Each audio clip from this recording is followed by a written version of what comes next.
नमस्कार, बहुत स्वागत है आपका। जोहार झारखंड में आपके साथ मैं हूं सोनाली सिंह।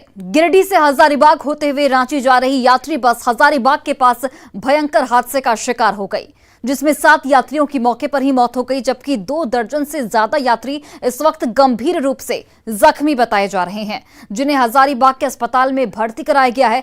इस बस पर 50 से अधिक यात्री सवार थे।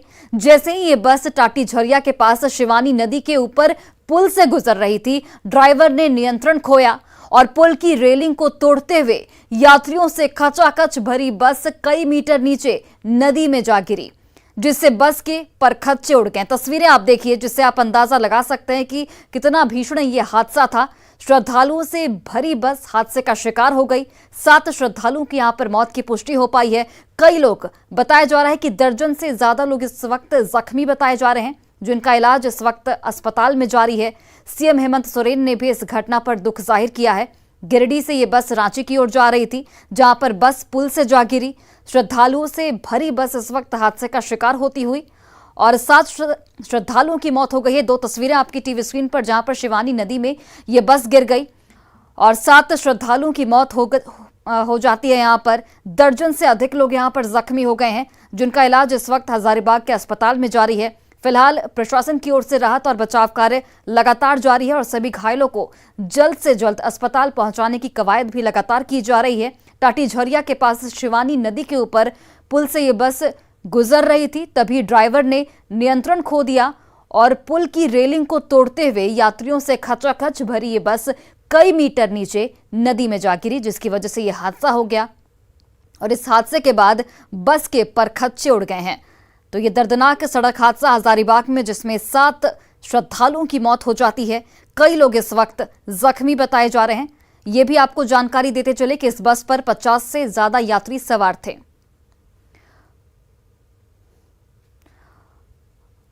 और इस वक्त हजारीबाग के एसपी मनोज रतन इस वक्त हमारे साथ जुड़ गए हैं। सर, सबसे पहले मैं आपसे ये जानना चाहूंगी कि दर्जन से अधिक लोग इस वक्त जख्मी बताए जा रहे हैं, क्या एक एग्जैक्ट नंबर पता चल सकता है? और उनके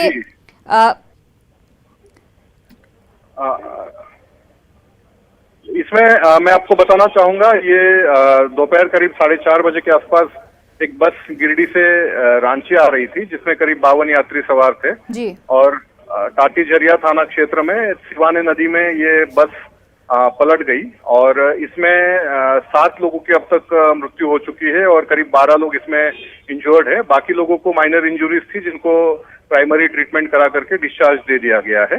एज ऑफ नाउ 12 लोगों का ट्रीटमेंट 3 अलग अलग अस्पतालों में चल रहा है और एक व्यक्ति को हम लोगों ने रांची रिम्स अभी रेफर कर दिया है। सर, राहत और बचाव कार्य लगातार जारी है, उसे लेकर किस तरीके की तैयारी आप लोग कर रहे हैं? जैसे हम लोग को सूचना मिली थी तो हम लोगों ने बचाव और राहत कार्य तत्काल शुरू कर दिया था। जिला प्रशासन और पुलिस प्रशासन ने मिलकर वहां पे जेसीबीज और हाइड्रा मशीन्स, जो क्रेन्स होते हैं, उनको हम लोगों ने भेजा था, क्योंकि बस हेड ऑन पलट गई थी तो उसको बाहर निकाल करके हम लोग को रेस्क्यू करना आवश्यक प्रतीत लग रहा था।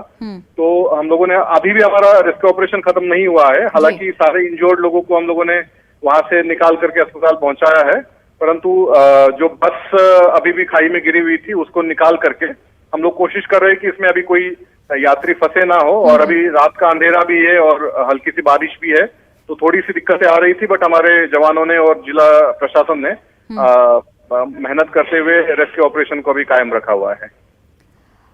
और कितना वक्त लग सकता है बस को निकालने में, क्योंकि अंधेरा हो चुका है और ऐसे में रेस्क्यू ऑपरेशन में भी काफी दिक्कतें आ रही होंगी? बिल्कुल, अभी मुझे लगता है कि अगले 1 घंटे के अंदर में बस खाई से हम लोग बाहर निकाल लेंगे और होपफुली उसमें अभी कोई इंजर्ड या डेड नहीं है, तो संख्या बढ़ने की मुझे आसार कम लग रहे हैं। 7 लोग अब तक इसमें मृत हो चुके हैं और 12 लोग इंजर्ड है एज ऑफ नाउ। घायलों की अगर बात करें तो उनकी क्या कंडीशन है इस वक्त?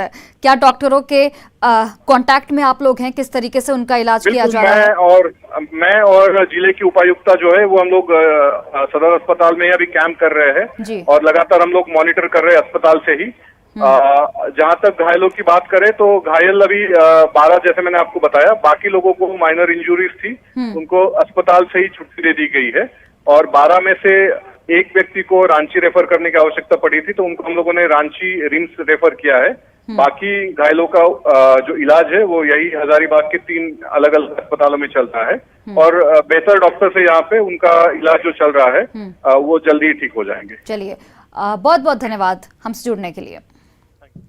और वहीं गिरिडीह के सैकड़ों गांव को जोड़ने वाला पुल हादसे को दावत दे रहा है। 9 करोड़ से बने पुल की दरार चौड़ी होती जा रही है, पर राहगीर खतरे को दावत देते हुए मंजिल की ओर बढ़ते चले जा रहे हैं।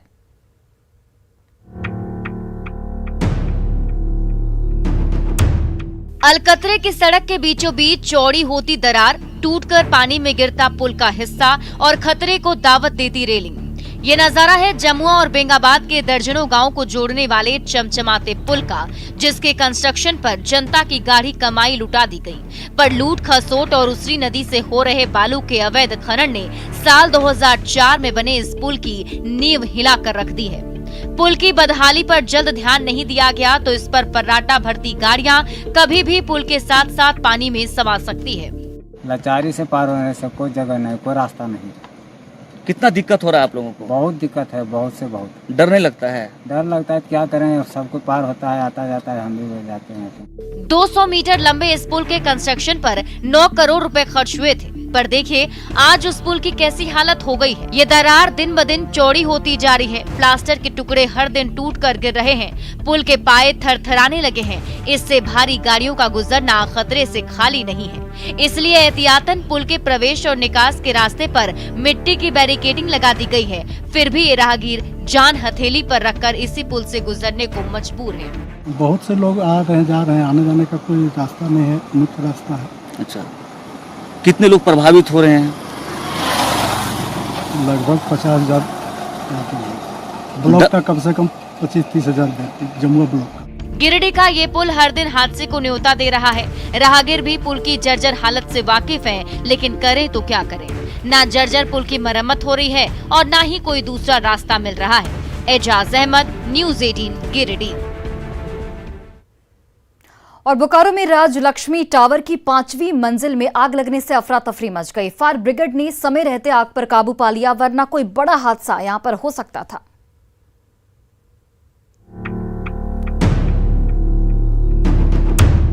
चास के बाईपास रोड का राजलक्ष्मी टावर अचानक आग की लपटों में घिर गया। 5वीं मंजिल पर भड़की आग की लपटें तेजी से फैलने लगी। पूरी बिल्डिंग धुआं धुआं हो गई। इमारत में रहने वाले बाशिंदे जान बचाकर नीचे भागे। तब तक आग की लपटें एक से दूसरे फ्लैट में फैलने लगी। कहीं फ्रिज जल गया तो कहीं टीवी जलकर राख हो गई। आग के तांडव ने हड़कंप मचा दिया।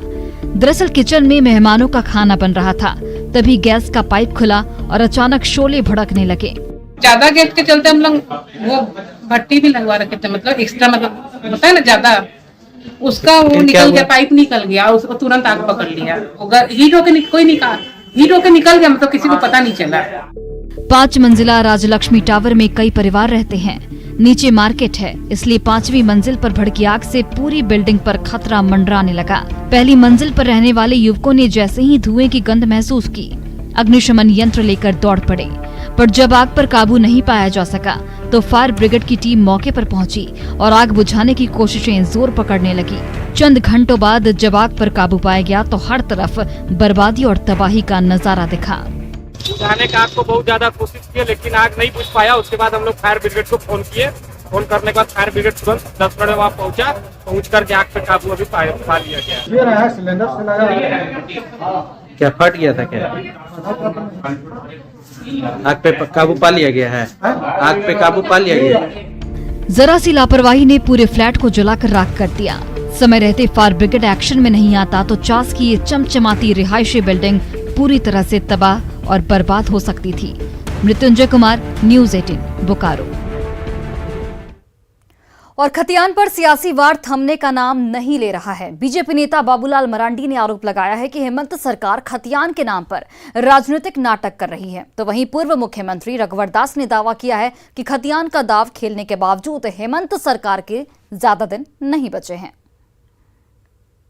खाली वो राजनीतिक नाटकबाजी कर रहे हैं। विधानसभा में कुछ बोलते हैं, बाहर में कुछ बोलते हैं, कैबिनेट में कुछ करते हैं और काम करते नहीं हैं। जब किसी की मृत्यु होने वाली होती है या मृत्यु हो जाती है तो दान दक्षिणा देते हैं, कोई ज़मीन देता है, फिर कपड़ा देता है, कुछ देता है ना। तो जो ज़मीन देता है वो बंजर होता है, जो कपड़ा देता है वो उड़ने लायक भी कपड़ा नहीं रहता है। उसी तरह ये सरकार भी जो जाने वाली सरकार है, जो मैं उदाहरण दिया वही स्थिति है। और रांची के पुलिस थानों में सालों से भरा पड़ा नशे का सामान मुसीबत का सबब बनने लगा है। इसलिए पहली बार मालखानों में ठूसे नशे के अंबार को नष्ट करने की प्रक्रिया शुरू कर दी गई है। रिपोर्ट देखिए।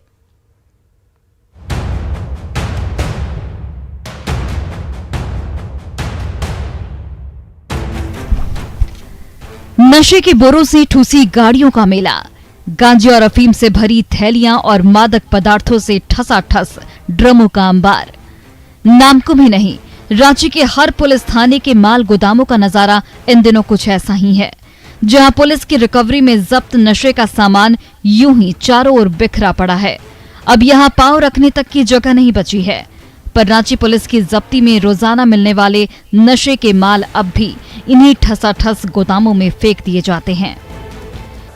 देखिए, ये बहुत ही आवश्यक है, क्योंकि जहाँ पे डोडा बरामद होता है, एक तो इसके कारण जो मालखाना की जो स्थिति है वहाँ पे प्रदर्श को रखने की भी समस्या रहती है।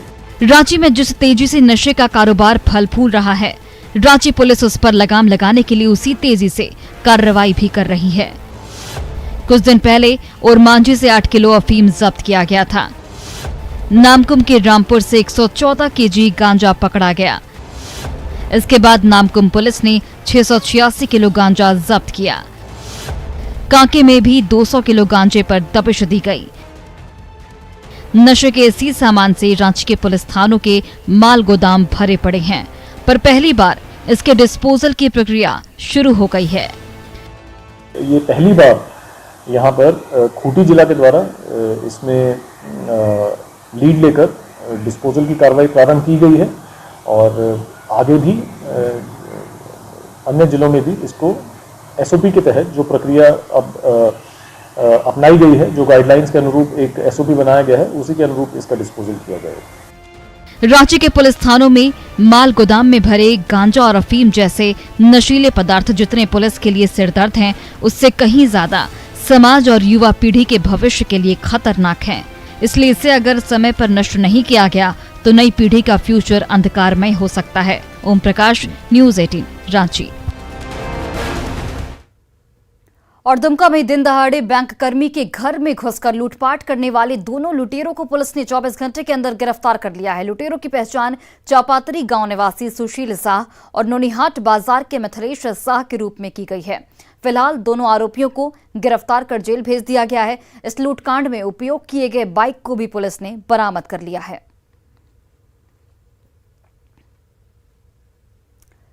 सिमडेगा के चर्चित साकिब उर्फ सन्नी हत्याकांड में पुलिस को बड़ी सफलता मिली है। पुलिस ने इस मामले में 3 आरोपियों को गिरफ्तार किया है। एसपी सौरभ ने प्रेस वार्ता कर बताया कि हत्या के पीछे त्रिकोणीय प्रेम प्रसंग का मामला है। ये भी आपको बताते चलें कि ट्रैक्टर से धक्का मारकर आरोपियों ने साकिब की हत्या की थी। पुलिस इस मामले में अंकित मिंज, नोवेल टोपो और पवन तिग्गा को गिरफ्तार कर चुकी है और तीनों आरोपियों को फिलहाल जेल भेज दिया गया है। 15/9/2022 को पालकोट थाना अंतर्गत एक शव बरामद हुआ, जिसकी पहचान इस कांड के अपहृत के रूप में की गई।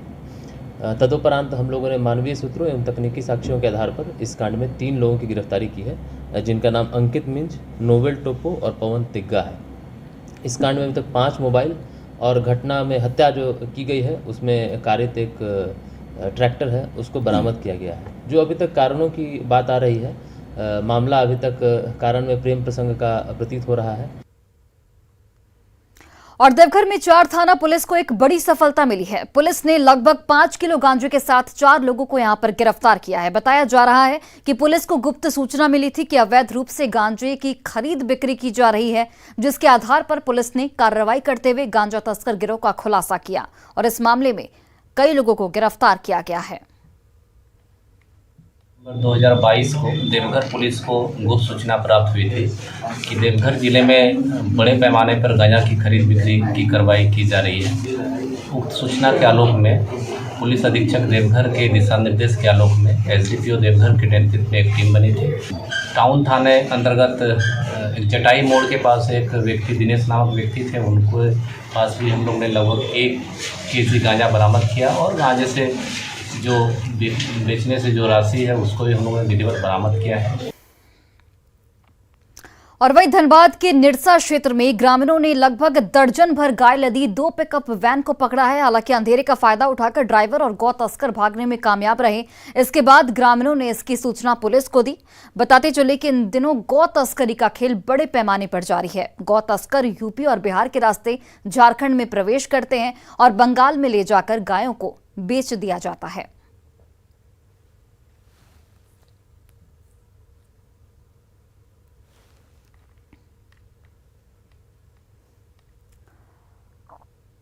और चलिए अब देखते हैं झारखंड 2020।